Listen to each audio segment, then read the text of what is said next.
விட்டுட்டு காலை கலப்பிக்கிற பூட்டா பாலுன்னு அழுத்து கட்டிங்க பாலே வரலன்னா போடும் சும்மா நான் சப்படிச்சு உங்களை காப்பாத்து.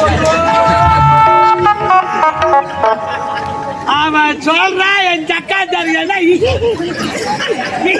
ஆட்டுங்க என்ன ஆட்டு அவன் ஒரு பப்படி ஆத்துக்கார பையன் சொல்றான் நீங்க திரிக்கிறீங்க.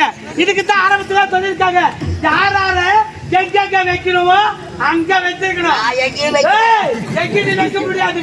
ஏண்டா உன்னை கூட்டி வந்து நடு வீட்டுல உட்கார வச்சு உனக்கு சாதமா போட்டேன்னா உனக்கு சாதம் வச்சது இல்லாத கைரா அதாம்மா 3 நாளா மயிரா பேஜ் ஆகும். நீயாவது பரவாயில்லடி சீக்கிரத்துல பால் மறந்துட்டு ஒன்னங்கிறான மிதன குமார் மதன் குமார் எங்க